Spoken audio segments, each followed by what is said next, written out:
debate fundamental, que é atualizar as discussões sobre os grandes obstáculos e desafios da educação básica e superior, que marcam o biênio 2019-2020, considerando os atuais ataques à educação pública e a necessária agenda de resistência realizada durante todo o ano de 2019 e, ao findar este ano, o próximo ano, as perspectivas de 2020.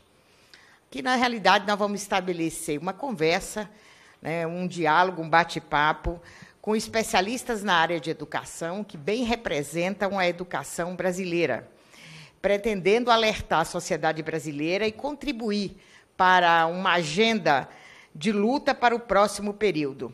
Apontar um caminho que supere esta péssima combinação que tivemos durante todo este ano de austericídio fiscal e de guerra ideológica, colocando a educação no centro destas duas disputas.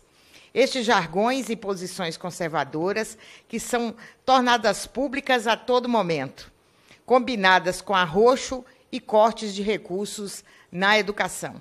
É péssimo que tenhamos, como titular da pasta, uma pessoa que propaga polêmicas. A educação brasileira precisa superar muito do que historicamente ela deixou de fazer. Portanto, não há momento, não há lugar e não há tempo para propagar polêmicas, incendiar o interior de nossas escolas com aquilo que que não faz o dia a dia dela, que é trabalhar com os alunos e pensar em educação pública de qualidade, socialmente referenciada para todos e todas. Ataques à educação pública, às universidades e aos professores e professoras precisam cessar, precisa colocar um fim nesse modelo de fazer gestão. A orientação técnica e política que se vê no Ministério da Educação é estimular uma rebaixada polarização política no país, atacando partidos de esquerda, especialmente partidos trabalhadores, a imprensa, os profissionais da educação e as universidades, buscando likes e destaque nacional por meio de polêmicas e ataques, já que, por meio da agenda educacional que deveria conduzir, não alcança qualquer atenção positiva. Não temos, no ano de 2019, nenhum fato que podemos destacar como positivos para a educação brasileira. Infelizmente, durante todo o ano, foi feita a resistência, mas sem os avanços que gostaríamos de ver por parte das políticas públicas, especialmente do Ministério da Educação. Portanto, para refletir sobre alguns aspectos, os desafios e as perspectivas, o novo Fundeb, as políticas de valorização de participação social, o papel de nossas instituições públicas e de nossos trabalhadores e trabalhadoras em educação, compondo conosco hoje, com muita alegria, militantes qualificados, que, além de militar, pesquisam, debatem e influenciam positivamente a educação pública, lutadores do campo educacional, a quem agradeço enormemente. Então, iniciando para discutir um pouco esta questão do como está a educação e quais são as perspectivas que temos para 2020, vamos convidar a Décia Austin, coordenadora da Secretaria de Assuntos Educacionais da Confederação Nacional dos Trabalhadores, CONTE. A Décia é uma colaboradora, sempre esteve presente nos debates aqui nesta casa, apoiando também a Comissão de Educação em suas atividades. Então, portanto, a Décia, vamos ouvi-la para que a gente possa ter um momento de reflexão e de análise do atual contexto da educação brasileira. Bom dia a todos e a todas. Acho que eu vou ligar esse aqui, que é melhor. Daqui a pouco torna. Você vai falando. Bom, vamos lá. Bom dia a todos e a todos os que nos acompanham. E é importante, nesse momento, lembrar o grande movimento que nos transforma em uma resistência constante, não só a resistência pela resistência, né, mas a resistência pela ação e pela colaboração dessa organização de ter, a cada dia que se passa nesse momento, nesse contexto tão adverso que nós estamos vivendo na pauta educacional do país, E não deixando de esclarecer que não é só na educação que nós temos esse contexto adverso, nós temos aí todas as políticas públicas do país praticamente sendo avassaladas no último período. Mas hoje, como vamos fazer esse recorte na pauta de educação, lembrar que esse contexto nosso da resistência tem passado nessa caminhada a um contexto também de ação, de organização e de estratégias concretas para que a gente possa realmente consolidar avanços, mesmo nesse período, que seja a garantia de uma educação pública gratuita, de gestão pública, laica, democrática e socialmente referenciada, que é o grande cerne dessa questão. Lembrando que eu represento, acima de tudo, a Confederação Nacional dos Trabalhadores em Estabelecimentos de Ensino, que representa os trabalhadores do setor privado, os docentes, os funcionários e todo esse contexto. E eu inicio a minha fala exatamente fazendo essa relação em relação ao porquê da defesa de uma educação pública e de qualidade, e de gestão pública acima de tudo. Nesse contexto desordenado, nós tivemos, no último período, grandes questões, e de forma bastante sintetizada, que nos colocaram em xeque na relação de como consolidar essa educação de qualidade. Tivemos uma antirreforma do ensino médio, a Base Nacional Comum Curricular. Nós tivemos aí, nesse contexto, toda uma questão com a escola sem... a escola com mordaça, a lei da mordaça, sem partido, e que, na verdade, nós sabemos exatamente que ela, como Constituição Geral, era a escola com partido, porque ela, de fato, em muitos estados não foi efetivada, mas para que ela veio, ela serviu, porque calou nossos professores, na grande maioria dos estados, dos municípios e nas relações, principalmente, de conhecimento.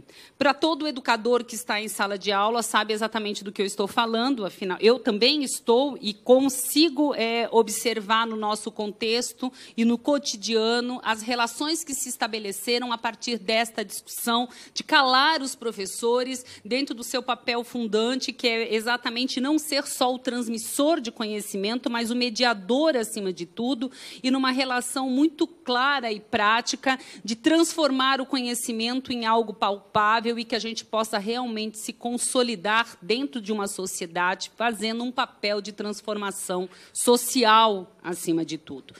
Sermos seres críticos na nossa função de educar e, principalmente, de receber a troca com o educando. Então, essa é uma questão que foi latente e não menor nesse contexto, foi uma das primeiras questões a serem tratadas, foi exatamente a escola sem partido.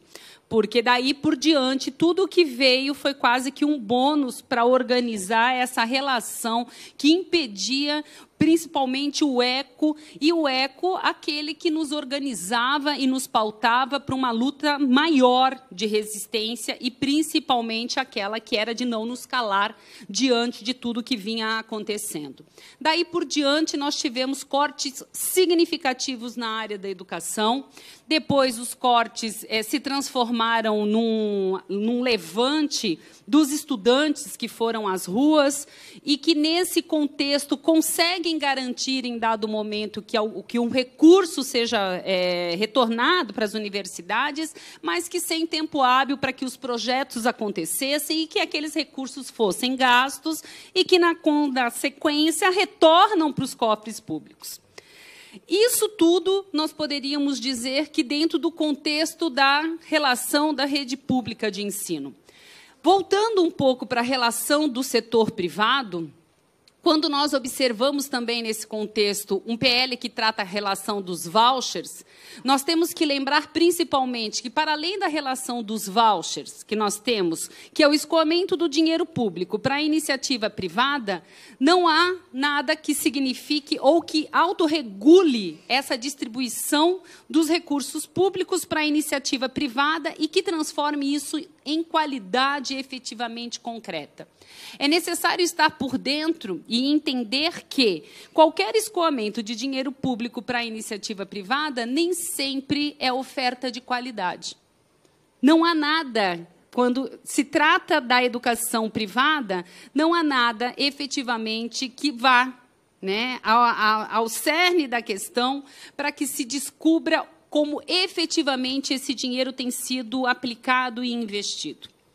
Então, quando a gente trata aqui também, e acredito que o Daniel vai tratar isso com bastante especificidade, a relação, por exemplo, do Fundeb, quando nós discutimos uma relação de Fundeb, de recursos públicos, nós queremos recursos públicos para a rede pública, para o investimento nas bibliotecas, na formação dos professores, para os estados e municípios, para o aluno, para o custo aluno-qualidade, que a gente consiga organizar as distorções regionais que nós temos no nosso país e que a gente consiga aplicar de forma efetiva na estrutura da nossa educação pública do país. De forma orgânica, de forma que a gente consiga fiscalizar e que, de forma realmente efetiva, a gente transforme a educação pública do país num patamar de avanço e de qualidade efetivamente. Quando nós falamos do Fundeb, nós falamos de um Fundeb que não localiza esses recursos dentro de um voucher para o setor privado de ensino, na qual não haverá nenhum controle social nessa relação. Levando em consideração esse princípio, é necessário que a gente observe a importância da gestão pública para o recurso público. É importante também a gente, nesse movimento, observar que, para além da questão dos vouchers do setor privado, que os vouchers é o recurso público para a iniciativa privada, de forma indireta, a relação que nós necessitamos urgentemente, que é a questão da autorregulação do setor privado de ensino, e a necessidade de a gente fazer a compreensão direta de que, no país, nós temos um Plano Nacional de Educação que está inviabilizado, única e exclusivamente pela Emenda Constitucional 95, que é uma afronta ao Plano Nacional de Educação, que não é um plano de governo, é um plano de Estado, feito de forma organizado e contextualizado de forma altamente democrática, através das conferências, da Conferência Nacional de Educação de 2010, que foi referendada em 2014, e através das milhões de conferências municipais e estaduais que aconteceram ao longo dos anos.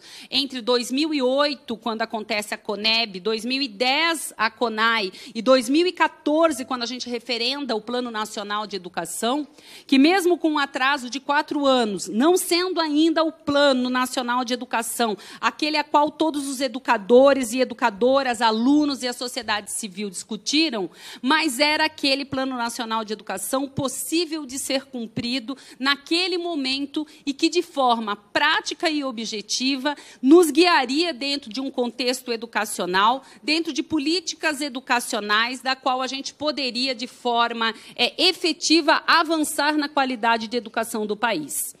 Nós tivemos naquele momento, neste momento de 2000, do impeachment da presidenta Dilma e do golpe de 2016, uma regressão significativa nas políticas públicas educacionais, que é altamente referendado pelo governo, agora em 2019, e que, nestes últimos, sendo bem objetiva, entre o golpe e agora, nós tivemos praticamente nesse período nenhum avanço consistente na área educacional. Entre as políticas públicas que são implementadas para o país de avanço estão totalmente freadas nesse sentido. Então, é necessário agora, para além desse contexto de resistência, é o contexto do entendimento do que nós temos daqui por diante, de avançar, Nós temos aí em andamento também, dentro do Conselho Nacional de Educação, que, para além do Fórum Nacional de Educação, e eu acho que esse é importante, que é um debate que a gente vai fazendo um recorte histórico do que aconteceu no último período, nós tivemos o Fórum Nacional de Educação totalmente desconstituído na sua essência, tirando as representações, praticamente, que faziam a representação do ensino superior.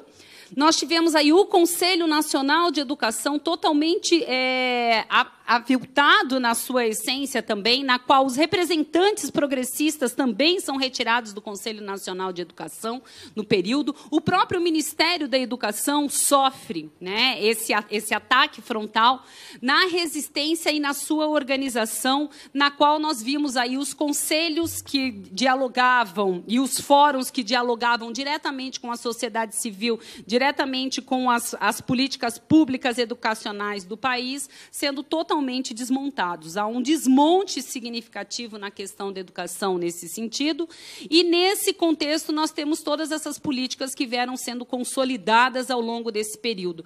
Por exemplo, uma das últimas é a questão da formação do professor, de como será feita a formação do professor daqui por diante.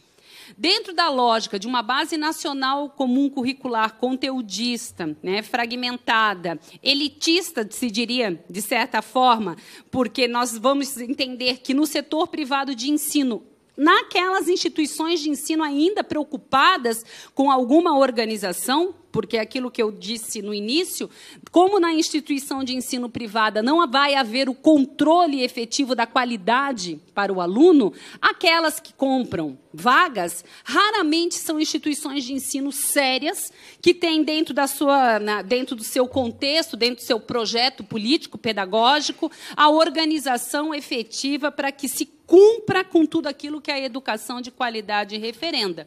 Nós estamos falando de instituições de ensino que não têm nenhum tipo de preocupação com o contexto político ou com o projeto político do país, com a soberania do país.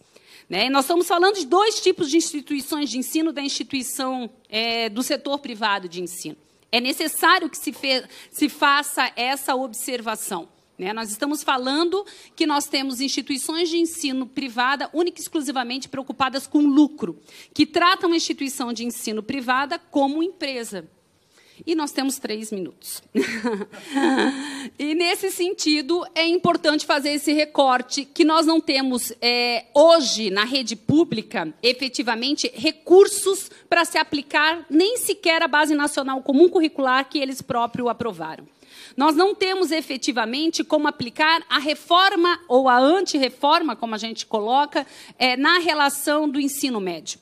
É importante deixar bem claro também que houve um corte significativo nos investimentos do setor do ensino superior. Por que é um corte significativo, né, no ensino superior do país? Porque há de se discutir muito como se lucrar com o ensino superior, mas por que os olhares também se voltaram, e daí fazendo novamente o recorte para o ensino superior, para o setor privado de ensino, no ensino médio?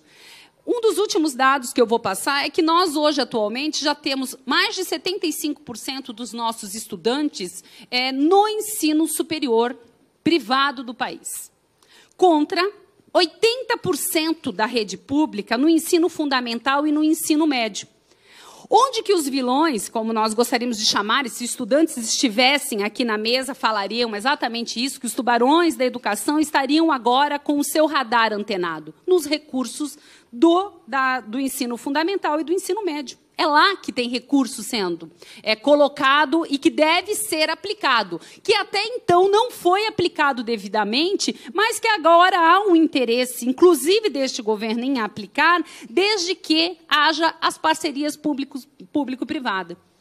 Então, é esse o contexto da educação, e eu acredito que é principalmente o contexto fundante. Continuar garantindo para o ensino superior, um ensino superior de qualidade, que tenha o tripé do ensino, da pesquisa e da extensão. É isso que o país precisa garantir para os nossos estudantes. Não uma porção de incorporações e de SAs que vêm para o país e que não tem nenhum, e que aplicam os nossos alunos na Bolsa de Valores. Como se fossem cabeças de gado, vão lá, contabilizam um número maior de alunos que podem e colocam na Bolsa de Valores, sem nenhum projeto, né, que sustente e que organize e que defenda a soberania do nosso país. Não há nenhum projeto para essas instituições de ensino SA que não se preocupam com o tripé da educação, que é ensino, a pesquisa e a extensão. Isso no contexto do ensino superior.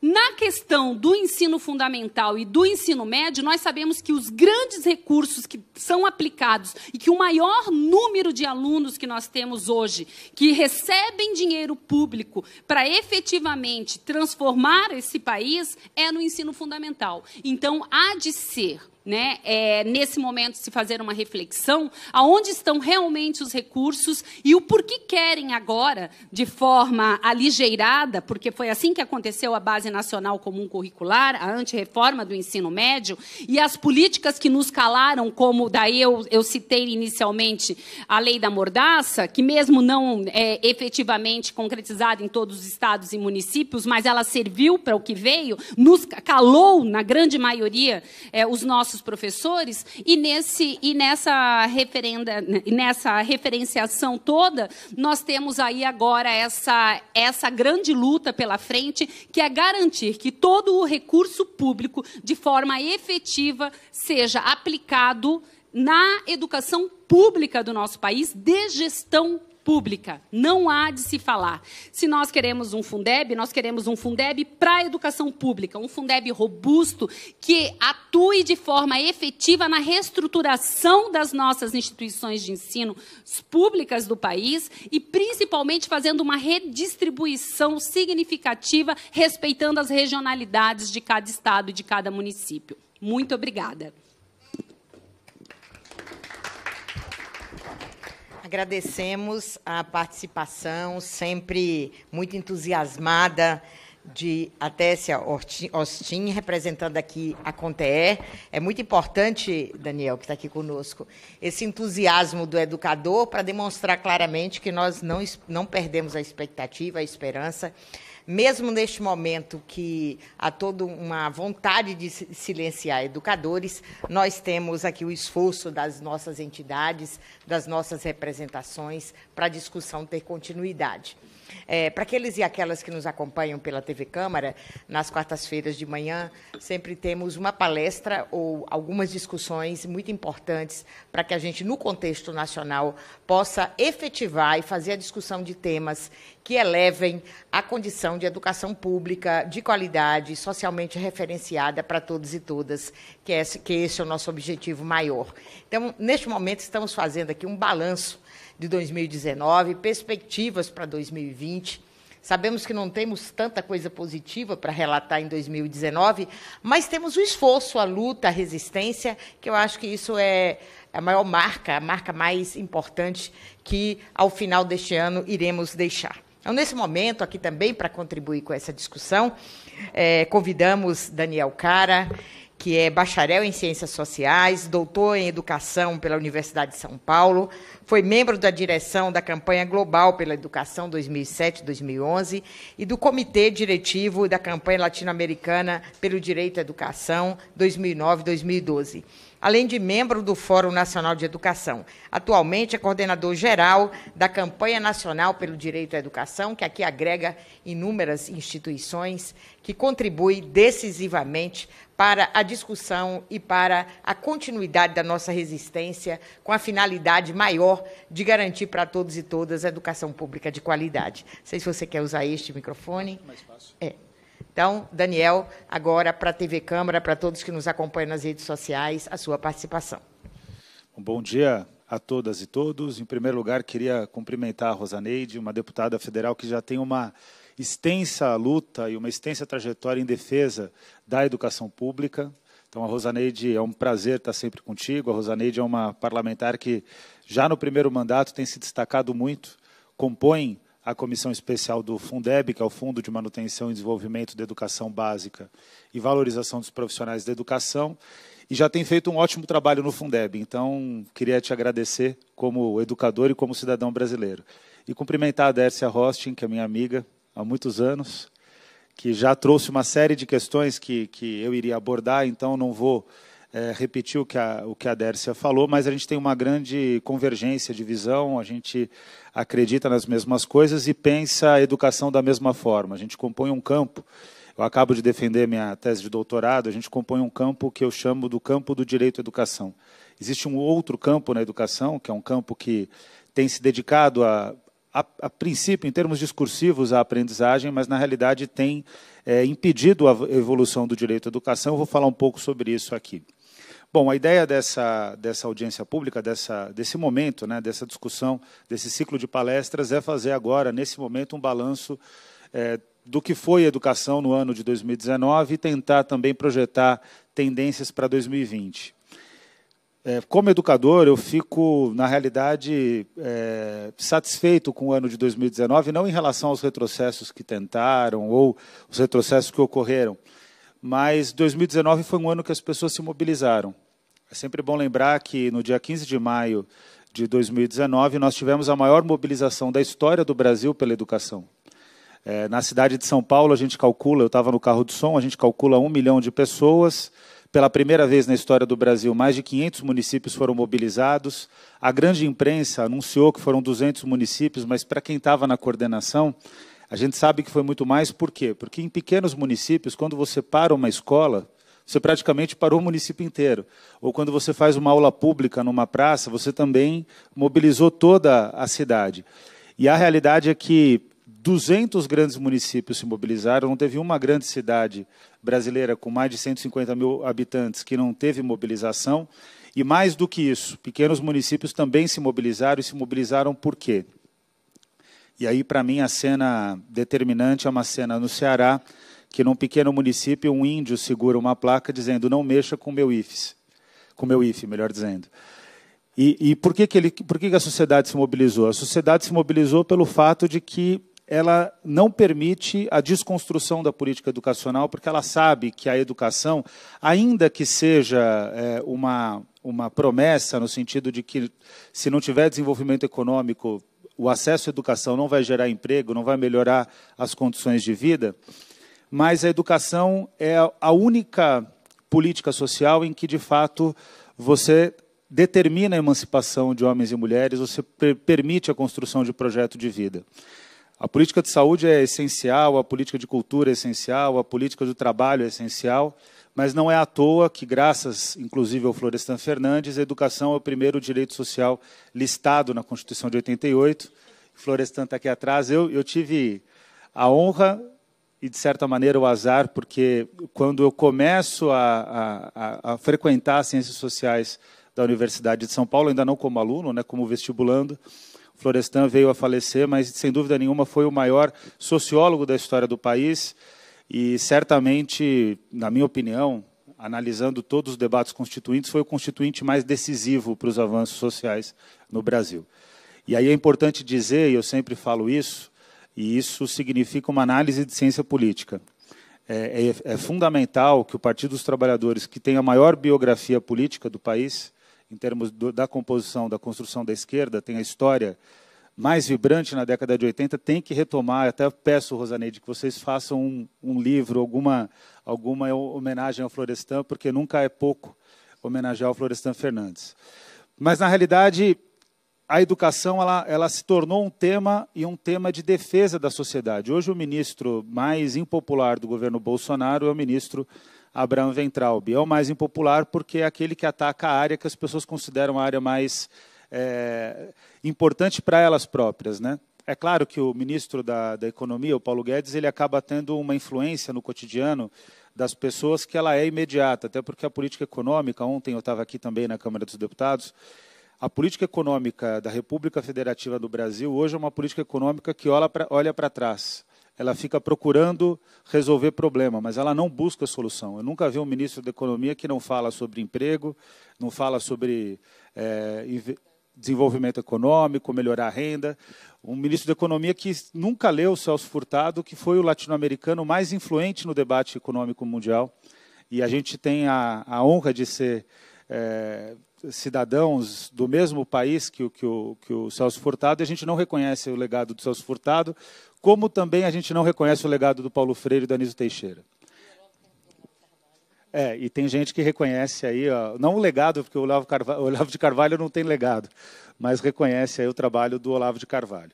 Bom, considerando o fato de que as pessoas se mobilizam por educação, e eu acredito, e essa é agora a nova linha da campanha nacional pelo direito à educação, a gente não vai trabalhar só com educação, a gente agora imergiu de forma profunda na questão da ciência e da tecnologia, até porque não tem como desmembrar dentro de um projeto de país educação de ciência e tecnologia, é uma linha contínua, são coisas diferentes. A gente é contrário à ideia de se fundir os ministérios da educação com ciência e tecnologia ou criar o Ministério da Educação Básica e o Ministério da Educação Superior, Ciência e Tecnologia.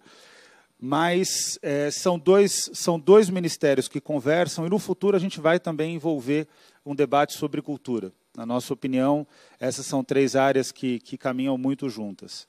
E eu quero falar um pouco sobre isso também à luz dos resultados do PISA, para fazer um balanço para depois colocar as perspectivas. Como todo mundo sabe, ontem, teve a divulgação do PISA. O ano passado nós tivemos a avaliação do PISA 2018. E o Brasil, mais uma vez, patinou. Muita gente está dizendo, olha, evoluiu aqui, evoluiu ali, mas, estatisticamente, são movimentos que são praticamente irrelevantes. E o resultado do PISA, ele traz inúmeras questões, e eu quero tentar problematizar, também à luz de quem está nos acompanhando agora, Jaqueline Moll, que foi do governo do ex-presidente Lula, também trabalhou no governo da ex-presidenta Dilma, mas ela, Rodrigo Ratier, que é um doutor também em educação, jornalista, a gente faz uma análise do PISA tentando contextualizar o que é o PISA para poder fazer esse balanço do ano de 2019 e das perspectivas para 2020. Bom, o resultado do PISA ele não foi surpreendente. Eu costumo dizer que toda vez que sai o resultado do PISA, a nossa vida fica um inferno. Hoje, inclusive, eu cheguei atrasado aqui porque estava dando entrevista para a rádio.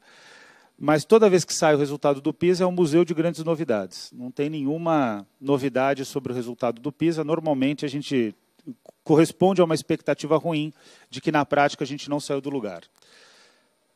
Qual que é o ponto que a gente precisa ter claro analisando o PISA? Em primeiro lugar, Rosa Neide, a gente precisa reavaliar a importância das avaliações de larga escala, a importância que elas adquiriram. Aqui na Câmara dos Deputados tem muitos parlamentares, inclusive, que têm tratado a avaliação de larga escala como a grande referência para a distribuição de recursos, né? Essa tem sido, inclusive, emendas ao Fundeb apresentadas pela deputada Tabata Amaral, Felipe Rigoni, Tiago Mitrô e uma série de outros parlamentares que atuam na área de educação. A gente pode divergir, mas eles atuam na área de educação, só que eles atuam na área de educação com uma perspectiva equivocada. Por que essa é uma perspectiva equivocada em relação à avaliação de larga escala? A gente tem conseguido, no debate público brasileiro, construir uma ideia sobre avaliação de larga escala, que é uma ideia muito trazida dos países desenvolvidos. Para deixar claro esse exemplo, eu acho que vale a pena a gente analisar, na minha opinião, a melhor bibliografia econômica dos últimos anos, especialmente um livro de um sul-coreano chamado Cheng, que ele fala sobre uma interpretação sobre o desenvolvimento das nações. O livro dele se chama Chutando a Escada, foi editado aqui no Brasil pela Unesp, editora da Unesp. Já é um livro já com algum tempo de estrada, e é um livro que ele parte do pressuposto de que os países desenvolvidos eles subiram uma escada, chegaram no topo dessa escada e eles chutam a escada porque os países em desenvolvimento não alcancem o mesmo patamar em relação à competição global. É sempre bom lembrar que no jogo entre os países, na disputa entre os países, vale muito mais o estado de natureza hobbesiano, ou seja, a guerra de todos contra todos, do que a ideia de uma comunidade de países que são pacíficos e que se tratam como co-irmãos. Isso praticamente não existe. A gente está vendo agora no mundo todo o conflito entre Estados Unidos e China, e o Brasil conseguiu, pela inabilidade do governo Bolsonaro na política internacional, conseguiu se colocar no meio desse debate, não tendo benefício de nenhum dos dois lados. O Vargas foi um gênio porque ele conseguiu ter uma relação tanto com o eixo, que era terrível, né, mas ele conseguiu ter investimentos da época da Alemanha, da Itália, do Japão, como também teve relação com os Estados Unidos e depois optou na guerra pelo caminho dos aliados. E o Bolsonaro conseguiu não ficar nem com a China nem com os Estados Unidos, desagradando aos dois. Qual que é o resultado que a gente observa em relação a essa lógica do chutando a escada em relação à educação? Se os países ficarem pautados pelo PISA, os países em desenvolvimento, eles nunca vão alcançar a educação de qualidade. Por quê? Porque é impossível para um país, por exemplo, como o Brasil, que está tendo avanço do trabalho infantil, conseguir participar do mesmo ranking de um país como o Japão, que se não fosse só o fato de que não tem trabalho infantil, o Japão ainda tem um investimento por aluno ano que é cerca de 4 vezes maior do que o investimento por aluno ao ano dos estudantes brasileiros. Ou seja, as comparações elas são inadequadas, porque você trata com o mesmo termômetro coisas que são totalmente diferentes.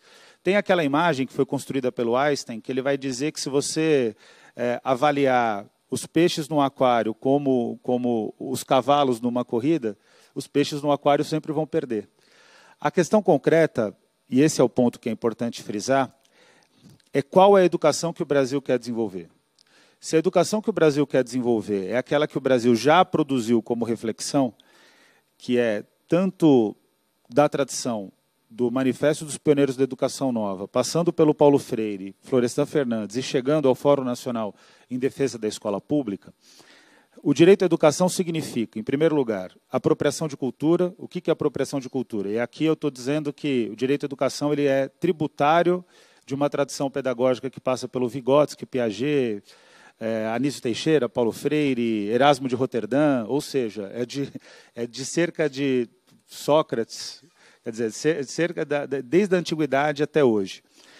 Educação, o direito à educação significa o direito de se apropriar da cultura. O que é cultura? Cultura é tudo aquilo que os homens desenvolveram para poder superar a natureza. Superar a natureza não significa você ir contra a natureza, significa você ir além da natureza.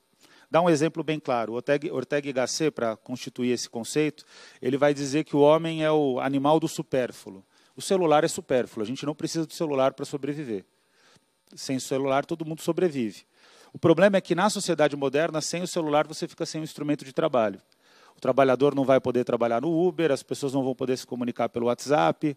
O Alisson, o Maurício, que está organizando aqui essa audiência na assessoria da Rosaneide, não ia entrar em contato comigo diante do meu atraso. Ou seja, a gente cria instrumentos de trabalho, cria valores, cria cultura para poder viver em sociedade. Então, quando a gente fala que a educação é apropriação de cultura, o que a gente está dizendo é que a gente quer que todos os cidadãos, quando entram na escola, eles têm que ter a possibilidade de serem cidadãos plenos. Ou seja, eles têm que ter a possibilidade de viver em sociedade e aprimorar a sociedade. É nesse sentido que se constitui. Se essa for a referência, a avaliação de larga escala nunca vai dar resposta. Nunca vai dar resposta. Eu estou dizendo que a avaliação de larga escala ela é ruim? Não. Só estou dizendo que ela é limitada. E não dá para tratá-la como a única régua do sistema educacional. A avaliação de larga escala, por exemplo, ela é incompetente para avaliar se as pessoas elas tiveram a capacidade de se apropriar de valores, se elas tiveram a capacidade de serem respeitosas em relação aos outros, se elas tiveram a capacidade de serem democráticas. Democracia também é uma questão da cultura. Então, portanto, a gente tem um problema em relação ao PISA, que o PISA é limitado e todo o debate público brasileiro fica pautado pelo PISA. O segundo problema do PISA, e esse problema é um problema que a imprensa não tem dado nos debates, é que só evoluiu no PISA quem tem uma política de desenvolvimento que é ancorada em educação, ciência e tecnologia. As pessoas estão impressionadas com a questão chinesa. A China, no PISA, é uma distorção enorme, porque ela seleciona alunos para responder ao PISA e, ao mesmo tempo, ela só seleciona regiões muito desenvolvidas para responderem o PISA, que é esse sistema de avaliação dos estudantes. Mas qual que é a questão na China? Ao mesmo tempo que ela seleciona, isso não responde todo o problema. A questão é que a China é o país que mais desenvolve hoje investimento em ciência e tecnologia. A China tem, por 20 mil habitantes, cerca de 8 cientistas. Vários países têm muito mais do que isso, mas se a gente pegar o tamanho da extensão populacional chinesa, certamente a China já é o país com mais cientistas do mundo. A China também é, hoje, o único país que teve a capacidade de, numa estratégia de se tornar o centro da industrialização do mundo, ter passado por 3 etapas que são fundamentais. A primeira etapa foi simplesmente produzir produtos de complexidade baixa. Tanto é que a gente falava no passado que produto ruim era produto chinês, que a gente falava que era o Xing Ling, inclusive. Depois a China passa a produzir produtos de média complexidade, chegou no patamar de produzir produtos de alta complexidade, e agora a China não é só a produtora de produtos de alta complexidade, a China é a criadora de produtos de alta complexidade. A grande discussão sobre Revolução Industrial, a primeira Revolução Industrial, o protagonismo da Inglaterra, a segunda Revolução Industrial, o protagonismo da Alemanha. Vários autores vão considerar, o Márcio Postman, que é, na minha opinião, um dos maiores economistas do país, vão considerar que o mundo ainda está na segunda Revolução Industrial. Terceira Revolução Industrial, a segunda é a química. Terceira, informacional. A quarta Revolução Industrial é a revolução da robótica, da substituição do homem no trabalho mecânico, num trabalho mais mecânico, mais simples. A quarta Revolução Industrial, ela trata como produto ubiquo. O que é produto ubiquo? A água é um produto ubiquo, café é um produto ubiquo, que são produtos que são extremamente necessários para a realização econômica.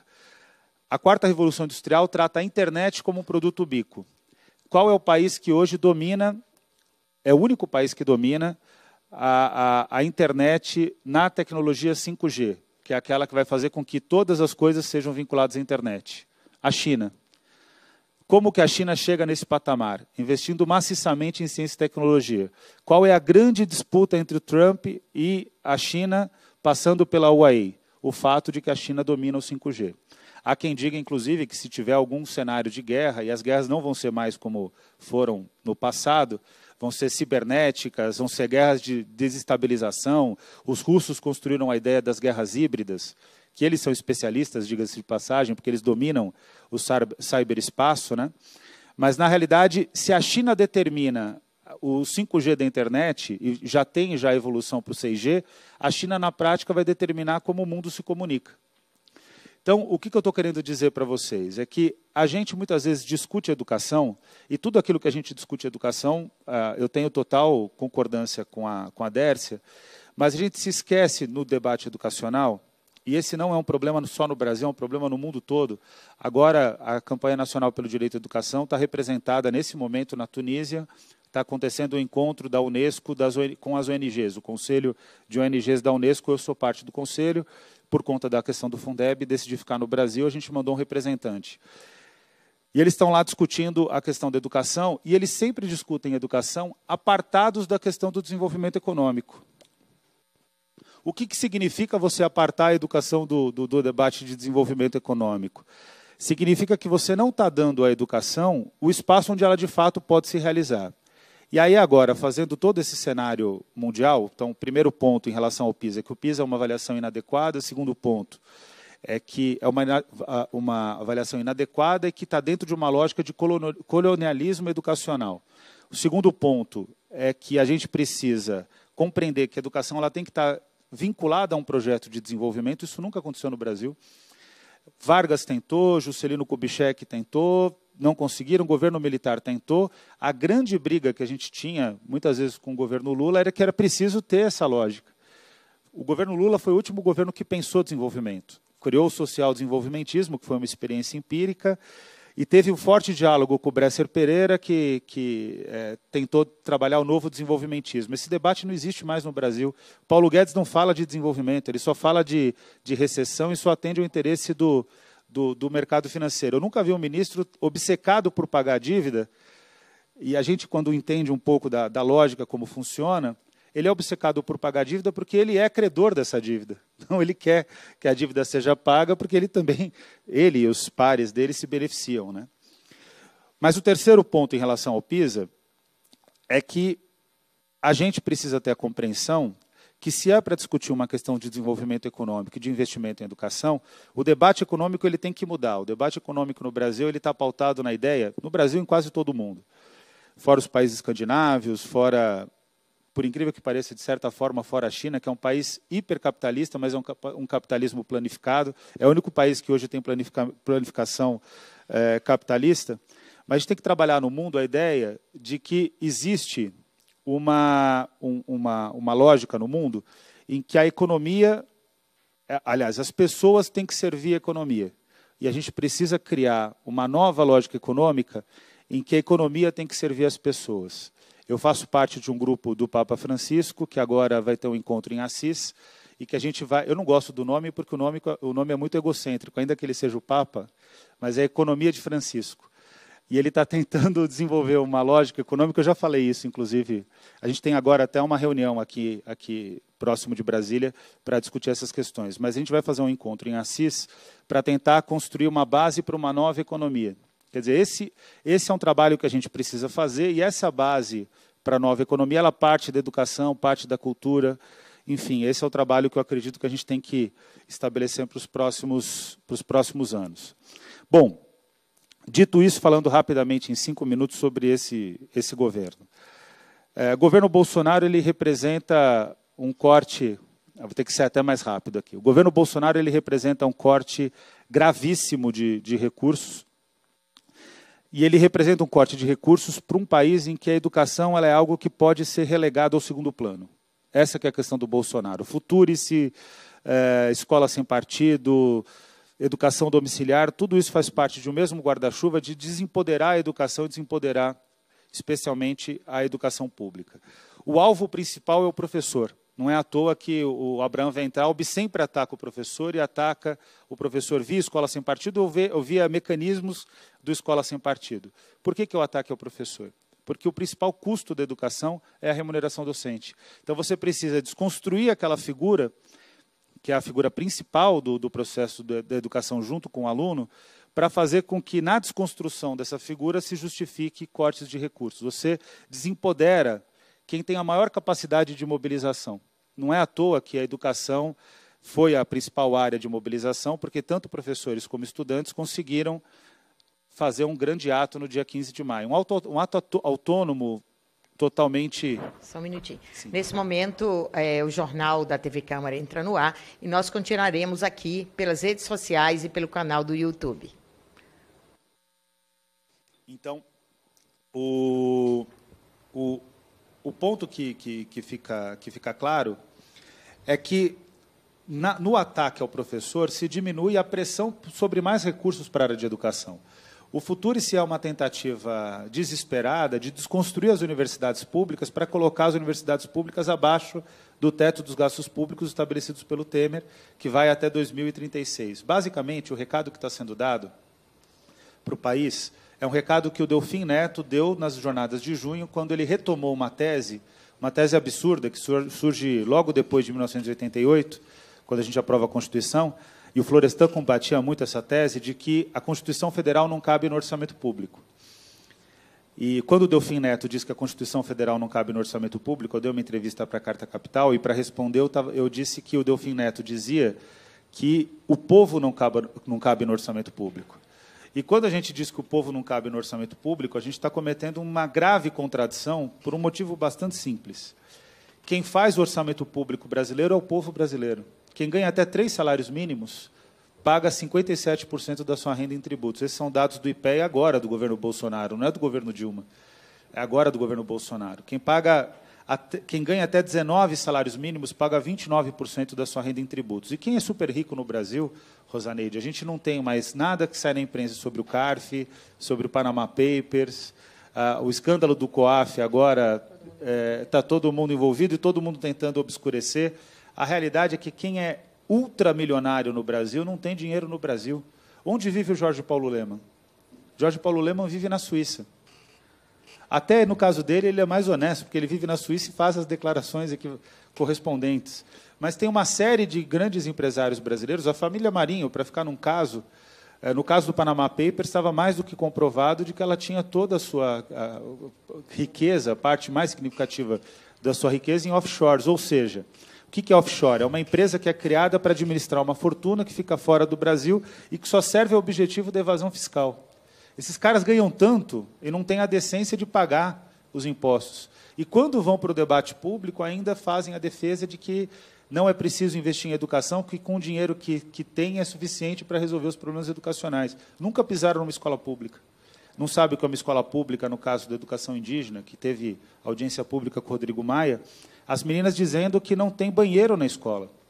E o que me revolta é ter parlamentar que não se revolta com isso, que, por sorte, não é teu caso pela tua história, mas está cheio de parlamentar aqui que pensa dessa maneira.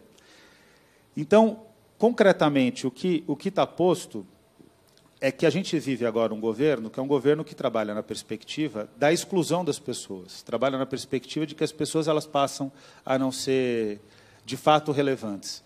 É um governo que sequer tem a compreensão, é um governo que se arroga tão capitalista, mas sequer tem a compreensão que o sistema capitalista é um sistema de produção, não é um sistema de consumo. Ele é, essencialmente, um sistema de produção. E que, se ele tivesse o mínimo de compromisso com o próprio capitalismo, ele estaria preocupado em fazer desenvolvimento econômico.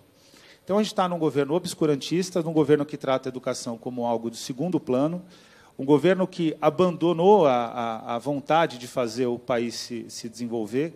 Agora, no caso com os Estados Unidos, o Bolsonaro provou que tudo que ele fez está errado, que o Trump já taxou o aço brasileiro. E a realidade é que o Abraham Weintraub nada mais é do que uma pessoa que está dedicada a desconstruir a área. O que eu acho que acontece em 2020? Em primeiro lugar, em 2019, graças às mobilizações e ao trabalho de vocês, a gente conseguiu o retorno dos recursos para a educação, a gente conseguiu travar a tramitação do Futurice, a gente está muito próximo de uma tramitação vitoriosa do Fundeb para o nosso campo, em que pese a ação de várias entidades que se dizem da educação, mas que atrapalham a educação, que chegaram ao absurdo de dizer que com R$ 4.300 é possível atingir o IDEB 6, ou depois com R$ 5.500. Eu até brinco que a cada vez que a gente critica, eles aumentam o valor. Se a gente criticar muito, chega em R$ 20.000, aí a gente concorda com eles.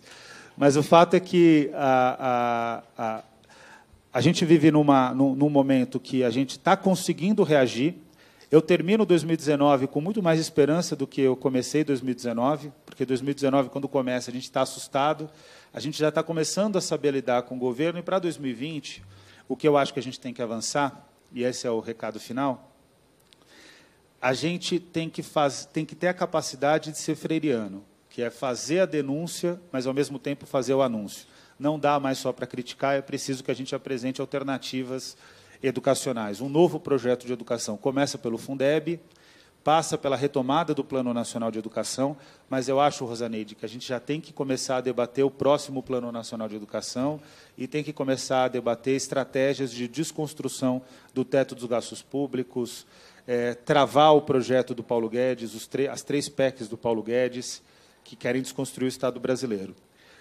Para finalizar, eu quero terminar lembrando o Tancredo Neves, que não é uma pessoa que eu concordo politicamente, ainda que eu considere que seja um político altamente respeitável, mas quando o Tancredo Neves assumiu a presidência da República, ganhou o colégio eleitoral, fizeram uma pergunta para ele, porque veio um assessor do FMI, do Fundo Monetário Internacional, e a dívida externa brasileira era gigantesca. Esse foi o legado da ditadura militar. E aí o Tancredo Neves sai da reunião com o representante do FMI, ele dá uma entrevista para o Jornal do Brasil, e aí ele é perguntado, o Brasil vai pagar a dívida com o FMI? Ele fala, olha, o Brasil é um país que vai pagar a dívida, mas eu não imagino que o FMI queira receber a dívida pública brasileira com a moeda da fome. O que o Tancredo Neves estava querendo dizer é que não se justifica você pagar uma dívida pelo custo da fome das pessoas. O Brasil está com uma dívida que ela não é de difícil equação. A dívida pública brasileira ela não é impossível de ser reduzida, de ser reprogramada, etc. O melhor caminho para pagar a dívida, inclusive, é o crescimento econômico, que é o caminho que o Paulo Guedes não quer pegar. Mas o ponto que eu acho que é o ponto fundamental é que essas PECs do Paulo Guedes elas significam uma política econômica que quer deseducar as pessoas, que quer terminar com investimento em ciência e tecnologia, quer fechar as universidades. Eu acho que esse é o preço que não vale a pena pagar.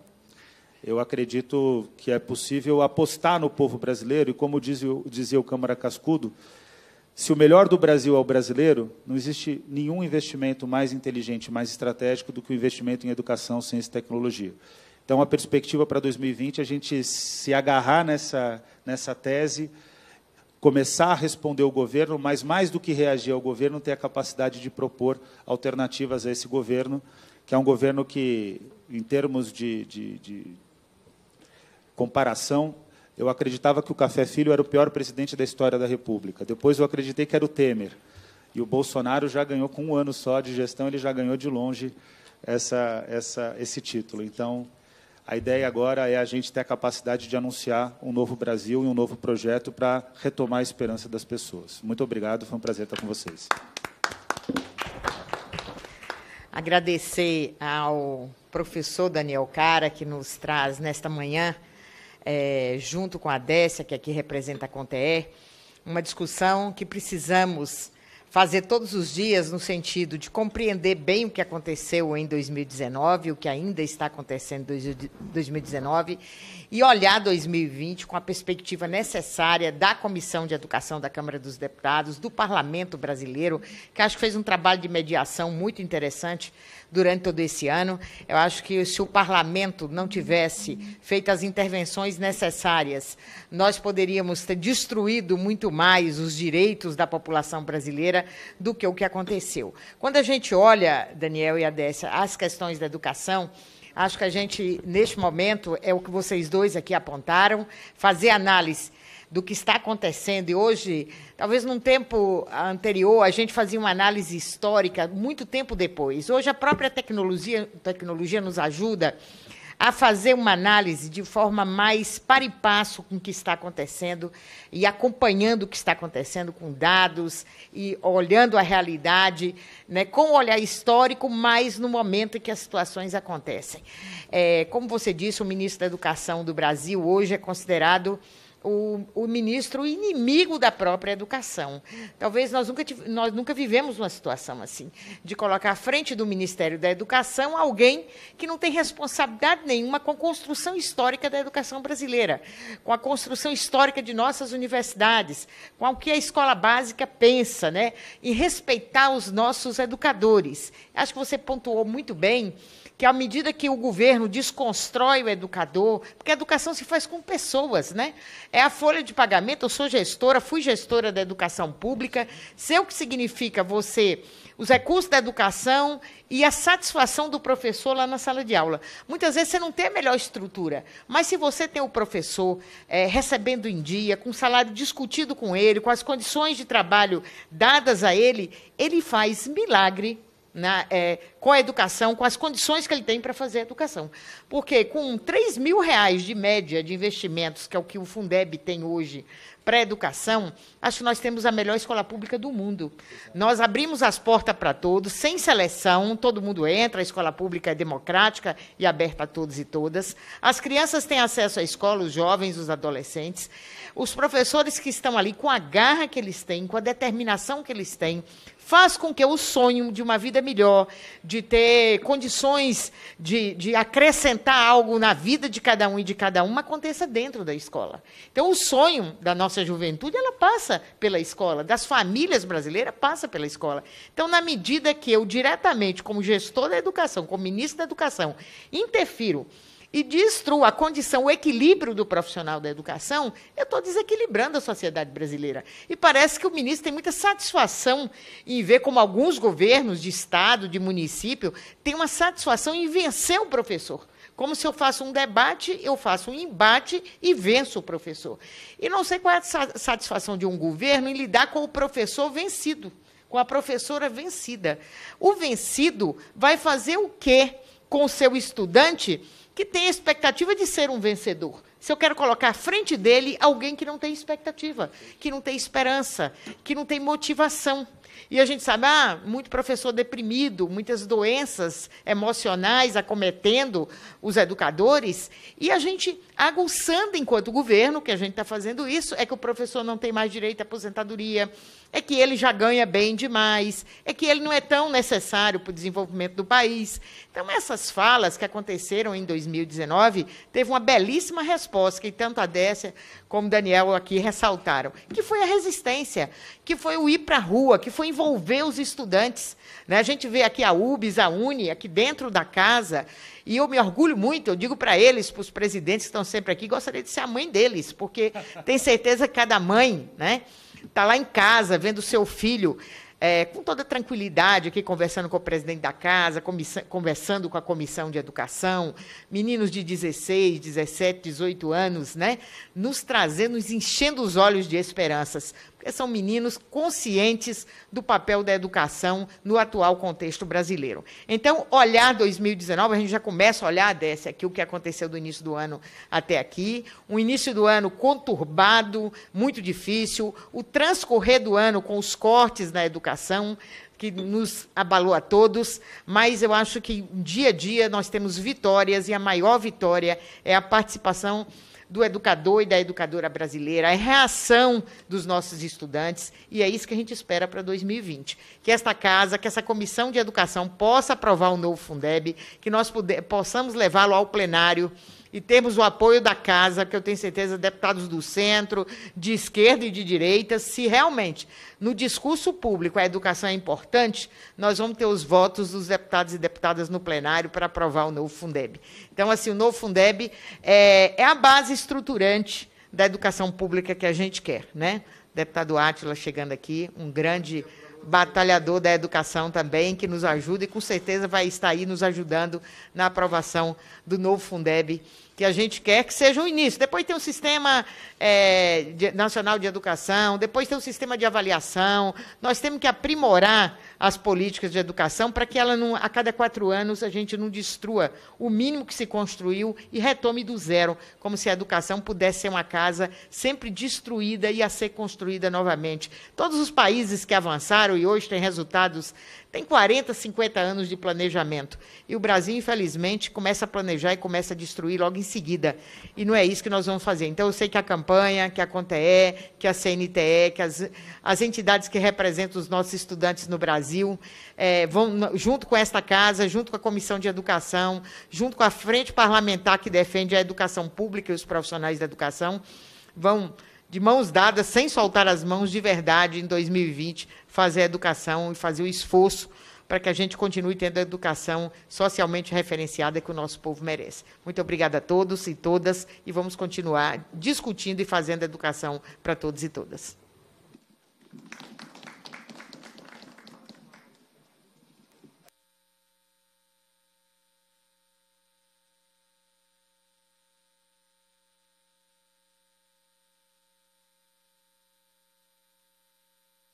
Ontem a gente teve uma reunião com a mesa da comissão e ela está com um relatório já praticamente pronto. Ela já conversou com o senhor, inclusive, e ela falou que foi muito importante a conversa, elogiou muito a posição do senhor, os questionamentos que o senhor fez, mas ela também elogiou o final da conversa, que o deputado Átila disse que está junto na defesa do Fundeb, como sempre esteve junto na defesa da educação, né? Então, com certeza, nós vamos ter aí um novo Fundeb rapidamente, se não for agora, mas no início do próximo ano aprovado.